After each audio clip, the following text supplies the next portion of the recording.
stream is down on my end here. Let's see if we're back up again. Oh, there we go. We just started a new stream. Are you talking in regards to what we're going to see from the Oilers or what we're going to see from the Canucks? Well, just in general, what are you expecting from this matchup? Are we looking at 2 Oiler W's, or is it going to be a tough fought matchup between the Canucks and the Oilers?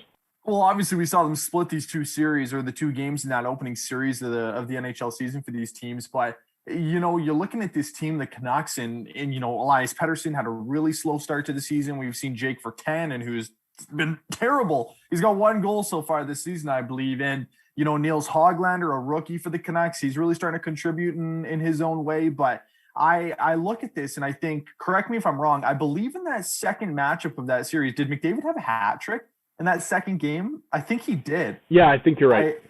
I think he did. I think I heard that on the radio this morning, and that was against Thatcher Demko. Thatcher Demko is going to get the start tonight, but looking at it from the perspective of an Oilers fan, all you really want to see in this game, and what we have seen over the last few weeks here, is just there can be a different guy contributing night in and night out. Of course, every once in a while, it's going to be McDavid or Draisaitl that's going to take over the game for the Oilers. But I think a really refreshing thing to see is that, one night it could be Jujhar Khaira getting on the board with a goal in a fight. One night it could be Alex Chason. One night it could be Gaetan Haas, in that big 2-1 win. Who was the goal scorer that won them the game? It was Gaetan Haas. So I think the best thing about this team right now is you're just seeing different guys get on the score sheet night in and night out, and having that depth, especially when it comes into the latter part of the season, is going to help a lot. Yeah, it's a great point. It's so nice to not have to just rely on McDavid and Draisaitl to have to go absolutely bonkers for us. Again, it can happen on any given night, and you're not upset to see it. But yeah, when the team from top to bottom is succeeding, outside of maybe a guy like Turris, there's just not much to dislike with this. And for the Canucks, it's a team that is so up and down this season. Started off the year, with a win against us, a win against Montreal. I think they had even maybe 2 wins against Montreal, and then the wheels have just kind of fallen off the wagon for them. So again, just like the Flames matchup, you've got a team that is ripe for the picking for another 8-point swing again, as you mentioned. You'd love to see it, and hopefully we do see it. And again, the Demko versus Smith matchup is going to be fun to watch.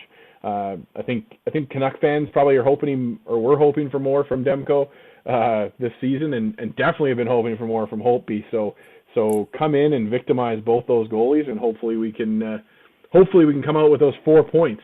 If you're tuned into this, let us know if you're hearing us and seeing us well. Josh is manning the lines on Twitch, and I'm on Facebook just to make sure that everything's rolling along. We haven't heard anything from anybody positive or negative on Facebook, so that's good. We'll take that as a positive. But yeah, we kind of touched on it earlier there, Josh, but the Connor versus Austin chatter, as you mentioned, people are starting to crown Auston Matthews as the Hart Trophy favorite, while McDavid, as we just saw an article put up by our very own Zach Lang, mentioning that he's having one of the best NHL seasons ever going into tonight. Where do you kind of fall in this conversation? I know you mentioned you're a Matthews fan, but where do you fall on this conversation right now at this point in the season?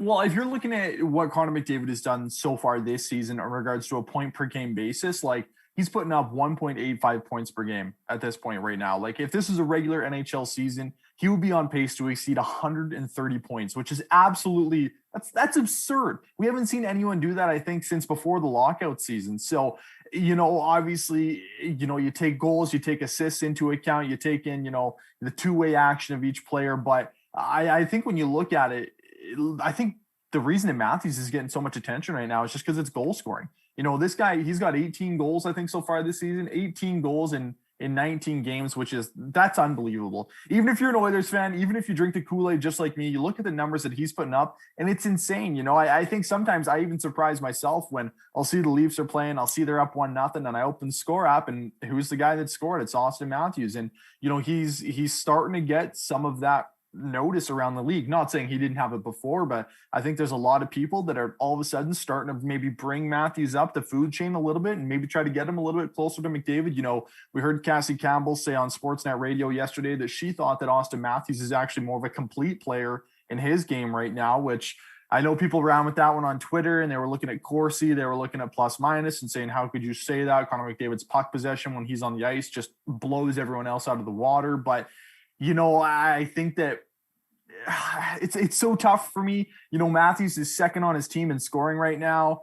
I know there's some people that are clamoring saying even Leon Draisaitl is having a Hart caliber season right now, but you could also argue the same thing that, you know, he's second on his team in scoring, but he's also playing on the same team as Connor McDavid. But, you know, at this point, I'm just excited to see what each of these players can do in the second half of the season. Is Connor McDavid going to stay on this point per game basis for the rest of the season? I think it would be more realistic for him to do that rather than Austin Matthews to stay at this goal rate, because Austin Matthews is scoring at a clip right now that would break records essentially. So I think that if I had to predict it right now, I would say Connor McDavid is still trending towards the MVP talk, but you know what? It's, as a hockey fan, I'm excited to see what Austin Matthews is doing. I would love for him to continue scoring at this clip, as long as it's not against the Oilers. But I think it's going to be a fun conversation going down the stretch here. Well, and you made a good point there too. Like for Matthews, he's got 12 points in his last 5 games. 3 of those games did come against the Ottawa Senators, and I think that's where it's tough on a guy like Matthews, right? To keep bringing him into this conversation and keep comparing him to the McKinnons and the McDavids of the world. I understand it, and you're right. I think you need to elevate him into that McKinnon kind of tier, the 1B level, which, again, you know, as a hockey fan, we should be so proud and excited that we're able to be alive in this time. You know, a lot of us look back on the 80s and say, oh, what a great time to have been around, what a great era to have been around, and most of us weren't there. We now have our own time where it's like, you know, night in and night out, Austin Matthews, Connor McDavid, Leon Draisaitl, Nathan McKinnon, and then there's that whole tier right below those guys that is just unbelievable to watch. But for me, the Austin Matthews conversation it's a little suspect that it comes up right after they just had a 3-game set against the Senators. You know, full credit to the Senators. They're trying every night in and night out, but they're just not as good as the rest of the Canadian division, and that shows again and again. But for me, you know, it's one of those things that I hope people are able to take some time and are, you know, privileged enough to be able to get access to the other games in the other divisions even. You know, Pasternak in that game against Philadelphia. Yeah, Philadelphia. I could see their jersey, but I couldn't say their name. The game against Philadelphia where he just absolutely went ham on them. That's the kind of talent that we're able to watch night in and night out in this NHL right now, and you know, you've got the rules helping them out and creating more power plays and open ice for these guys. It's just exciting to watch, and it's fun for me. And then also to your point too, the Matthews conversation is interesting because McDavid and Draisaitl always get discounted because they play on each other's team. Where's the conversation of Marner versus Matthews and Marner and Matthews together? It's, you know, those guys are on the same line. Of course, that's a little bit due to injuries right now, and the Leafs were shut out by the Calgary Flames last night, which was a tough one to watch. But Dave Rittich played really well, so credit to him there and full marks to him. But yeah, it's a conversation that's always going to rage on, and Oiler fans, we are absolutely victims of. You know, oh, Cassie Campbell said that? Well, yeah, she was on a Leaf show as well. Like, that's, you know, you can't just, it's not like she's going on the main broadcast and saying that. She knows who she's talking to.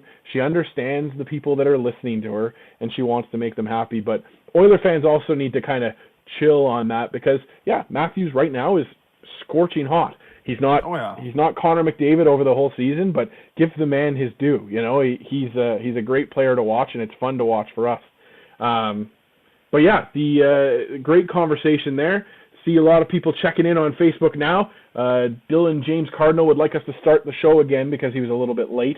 So we'll rewind here and we'll start again with the Battle of Alberta. No, I'm just joking.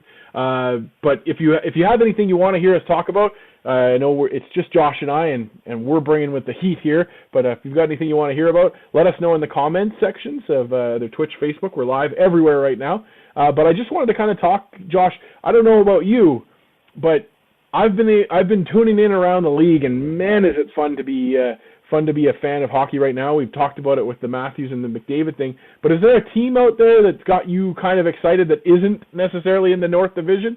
Yeah, I think the team for me right now, it's kind of such a surprise, is the Florida Panthers. There was a lot of, they had a delayed start to the season. There was a bunch of controversy around Keith Yandel possibly being a healthy scratch in their first game of the season. And now you look at this team and it's like, yeah, the top guns that were supposed to be the guys that kind of drive the train for this team are finally starting to do it. I'm looking at the standings right now, see if I can pull them up here. I had them pulled up and then I pulled up the roster, so now I have them behind. But yeah, look at that. The Panthers, they're finally up to 17 games played on the season. They're 12-3-2. They have an unbelievable record, even in regards to points percentage so far this year. And then you look at some of the guys that are really starting to drive the train for him. Jonathan Huberdeau, he's got 7 goals, 16 assists, 23 points in the season. Huberdeau and who's the other guy I'm thinking of? Barkov. It's just a team that, going into this season, they have that big contract of Bobrovsky. They were kind of a fringe team. People weren't really sure what they were going to get out of them this year, but I would definitely say the Florida Panthers. That would be the one team that's kind of surprised me the most so far. Yeah, for me, I'm going to go the opposite way, and I'll have a negative thought myself, but it's the Nashville Predators. There's a team that, fully expected them to be in the mix in that Central Division, and oh boy, are they not. They're talking. I've heard rumblings that they're talking about tearing the whole thing apart and redoing it all. The ownership is mad. It's pretty shocking to me to watch them only have one more point than the Detroit Red Wings, the team that everybody talks about how that's the benchmark for low of low right now. So yeah, for me it's the Nashville Predators, and just the shocking level of like their goal differential is -17, and they got UC Saros and the other goalie's name is escaping me, but that's a team that's built defensively, structured, and they're just not getting it. So it's but it is fun to watch. And then also with envy, I've been watching that West Division pretty closely. Comprised mostly of our American Pacific Division compatriots.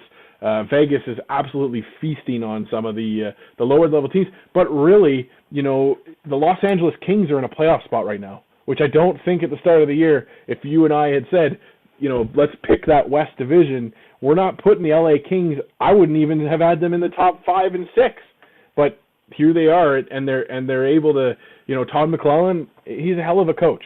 He had a tough time here in Edmonton. He was able to kind of fight the Pecorine. Thank you, Jason Samagrad, former employee here at the Nation, giving me the save there on Facebook. But it's such a fascinating time to be a hockey fan again. We're really gifted in the fact that we're able to watch this North Division night in and night out, and every night you have a matchup where you're cheering for one team or another because it affects you in the standings, but at the same time you're watching around the league and you're watching these trends kind of go in different ways. So it's been a lot of fun to watch around the league. I agree. know I didn't give you any lead in there at all. But, You're good. I'm looking at some of the comments here on Facebook, and people have some questions here, Dan, in regards to the defensive pairings you have coming up here. I know. Let's go to this comment by Brett here. Brett Collier says, "Do you guys think we're going to keep Bear?" Dan, do you want to chime in on that? I think we both would probably have the same opinion on this. Yeah. I can't imagine a team that has struggled for right-handed defensive depth finally getting gifted it in the version, in Caleb, or not Caleb Jones, in Ethan Bear, and you've got Evan Bouchard. I can't imagine us walking away from that kind of depth. Now, if you're asking about a left-handed defenseman, maybe that's where there's an opportunity to make a move. But yeah, for me, Ethan Bear, 100% on this team going forward. Outside of some injury troubles, the kid is golden. And yeah, I can't imagine a scenario. I mean, obviously nothing's off the table when you're looking for maybe a goaltender or another defensive upgrade. But yeah, for me, Ethan Bear, 100% an Edmonton Oiler going forward. Yeah, I think the biggest question mark for this team right now is surrounding that right side, because you look at it and you're thinking, okay, we have a lot of young and talented pieces that are coming up here. How do we slot them all in the lineup? And we're already starting to have that conversation with Ethan Bear getting healthy here again, because, okay, you're not really going to take Tyson Barrie out of the lineup, and you're definitely not going to take Adam Larson out. And you don't really want to take Evan Bouchard out because he's been so good so far this season. He's really starting to cement himself as a guy that you're going to see in this lineup night in and night out. So then it's a conversation of, okay, which one of those players do you most trust moving over to the left side? And I think the conversation would also entail a little bit of, okay, who is it not that you most trust going to the left side, but who do you think could be the most dynamic for you on the left side? And I think that would be Evan Bouchard, just because of that big winding shot that he has. The biggest downfall of playing your proper side as a defenseman is that your stick is on the outside. So it's kind of harder to get those shot lanes in, where if you're an offensive defenseman, playing your offside almost gives you a little bit of an advantage, because then your stick's to the inside of the ice. You can walk the line easier. You can line up for the one-timers easier. So I think when you're looking at the defensive pairings for this team, you look at the left side and you're like, okay, which one of these guys are expendable for this season? And then which one of these guys do you expect to re-sign next season? There's a lot of conversation around Tyson Barrie. Will the Oilers potentially take a run at him in the offseason because he's going to be a UFA? If you're asking me, and I've told all my buddies and everyone I have a conversation with about this, I love Tyson Barrie. I love his game. I'm an offensive guy. If it was up to me, I would say throw the checkbook at Tyson Barrie this season. And I'm not saying you're going to sign him for an absurd contract and you're going to give him term that's going to handcuff you for the future. But I'm saying, if Tyson Barrie comes to you and says, yeah, sign me for 5x2, I'd be willing to do that. You get him on 2 more years, $5 million. That's a team-friendly deal. Will he do that? Probably not. He can probably hit the free agent market and sign for a lot more than that. And especially the position he's in his career, he could probably get term if he went somewhere else. But, I think the next season, the shakeup of this back end is going to be very interesting. And this doesn't even bring up the conversation of where's Philip Broberg fit into this equation. Is he going to be a night in, night out guy next year on this team? Probably not. But, the steps that we've already seen him take at the World Juniors over in Sweden again, that conversation is almost ready to be had. So, a problem that we have right now, something that we haven't been blessed with in the past, is where do we fit all these young, talented defensemen in our lineup? Yeah, you mentioned Broberg. Chris Runn also mentioned that he's coming up as well on there on Facebook. And yeah, for me, I think this season you got to stand pat when it comes to the depth that we do have and we are blessed with. I'd be worried to thin out a core that we've seen get banged up time and time again. There was just an article that just came out from Oilersnation talking about how Adam Larson hasn't talked extension yet either. And there's a guy for me that I don't expect him to be able to handle the wear and tear of this shortened season the whole way through. We saw him banged up in the play-in round there against Chicago when, cards on the table, that was do or die in a 5-game series, and he wasn't able to go for all those games. So for me, yeah, his health is a question mark. And then again, having Clefbaum as a question mark still, as I think we were talking about on Owen Radio, or even maybe this show last week, where, it's like we still don't know what's going on with him health-wise. So yeah, for me, it's a little dicey to talk about trading stuff right now. But yeah, you got to find out what you have in a Clefbaum from an injury perspective. For Larson, is it worth talking about re-signing him up and maybe getting him at even a more friendly kind of number going forward? And then yeah, what do you have in a Philip Broberg? What does that entail? But you made a great point about Evan Bouchard, and I think for him, he's shown his absolute dad kind of poise and composure on that blue line. His years on his face, not necessarily the number on the birth certificate. You can't shake that kid. He doesn't seem to get rattled. And have I seen a rookie like not have any kind of faltering? And we talked about Barrie as well. There's a guy on defense who struggles a little bit in his own end. He has a little bit of a panic, but when he can get those passes off, he's just like Bouchard in that sense. So what a weird kind of shift we've gone from, this offseason talking about the Slater Cuckoos of the world coming in and really, really saving us. Whereas, Cuckoo has been good to start. And I think he's kind of come down to earth a little bit. And then of course that brutal injury from the hit from Sam Bennett. What did you think of that hit, by the way? Was that clean or dirty to you? He's in a tough spot there. Kukuk's reaching for the puck. Did it look like he was almost targeting that upper head area a little bit? It was shoulder-on-shoulder contact. It was the right call on the ice. It's interference. Good for him to answer the bell when Jujar wanted to fight him. As an Oilers fan, did I like the hit? No. Was it aggressive? Yes. Does it warrant a suspension? No. He didn't hit him in the head. It was shoulder on shoulder. It's just tough because it's a blindside hit in that situation. So I didn't like the hit because it's, Sam Bennett kind of had to do what he had to do. There was talk that morning from even Matthew Tkachuk that was saying it's time to get the ball rolling here. We need to have some fire in our game. And there was people talking about Sam Bennett really needing to bring that to his game. So as an Oilers fan, did I like the hit? No. Was it a suspension? No. Was it interference? Yes. So kind of transpired the way I had hoped, and obviously it sucks for Slater. That's tough. It was a feel good story for him coming in here after being with Chicago last season and then really starting to find his game with the Oilers. But no, what came out of it was okay. It was good to see Jujar lay the hammer on him. Well, and the team was able to score the goal as well, which I think is a huge kind of, a huge shift in any kind of momentum. We saw it with the Yamamoto hit as well, which thankfully it looks like Yamamoto is going to be okay after that hit from behind. But when you can go out and you can score on that power play, and then you're right. And then to Bennett's credit, he did come out and accepted a fight with Jujar Kara, who can absolutely lay the hammer down on you. Yeah, I'm with you 100%. The penalty was the right penalty, and then the response from the Oilers was perfect, and Bennett was able to answer for his sins and take that one. Just going back to our defensive commentary there for a second, Vince Ingles made a good point that we do have to think about expansion as well, and that's Tyler always is the good one to keep me on point with the expansion draft, but that's another kind of question mark for the team. With the structure as it was.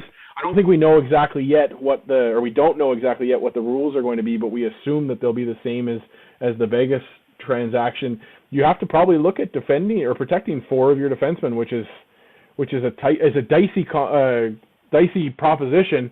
But I imagine that this team will be making a deal to try and coax Seattle into taking something specific, whether that's a Caleb Jones or hopefully, potentially even a James Neal. I don't know. What do you think, Josh? Well, if you want him to take the Neal contract, you're going to have to throw a sweetener in there as well.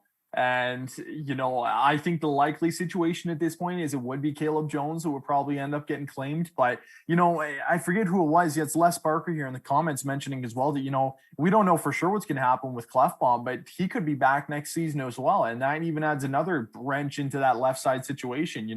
If you had to make me bet right now what I think the Oilers' top 4 or top 6 is going to look like next year on the back end, I would have absolutely no idea. Nothing would surprise me. There's one thing I know of sure, and there's one spot on this team that's absolutely solidified, and it's the top pairing left side. That's Darnell Nurse. But other than that, I would have no idea what's going to happen. Is Clefbaum back? Are they looking at Legason being a guy that's going to be in the top 6 every single night next season? Obviously, Bouchard's going to be playing. Ethan Bear's going to be in there, but the makeup of it is really going to be interesting. Are they going to potentially take a run at Tyson Barrie? Are they going to try to re-up him?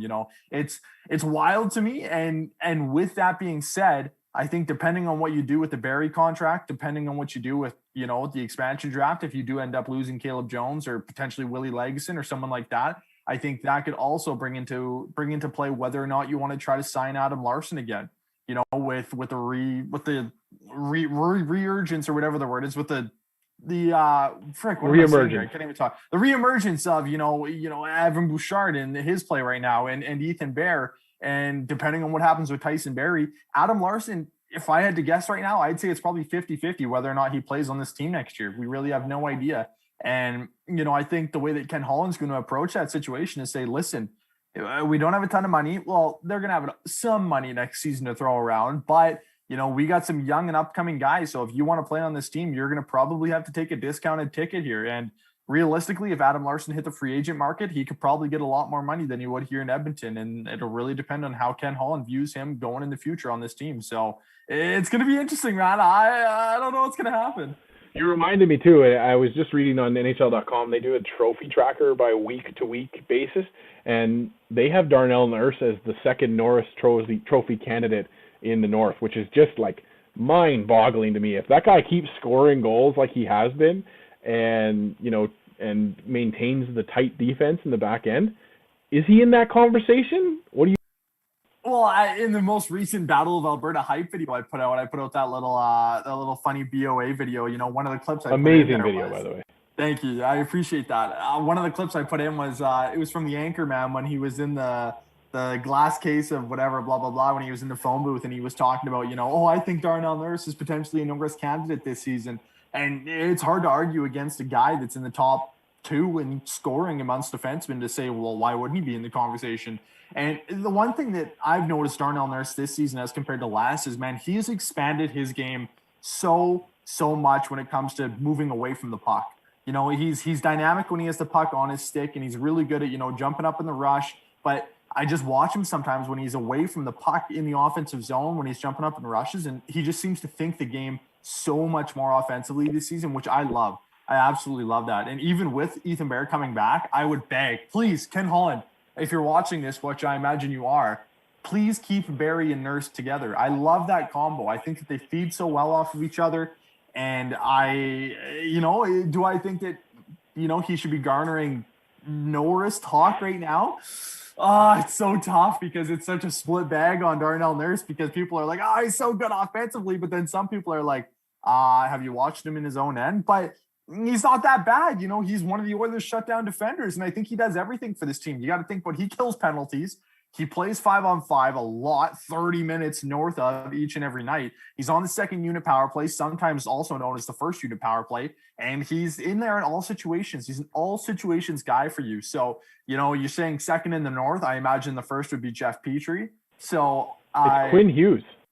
Quinn Hughes?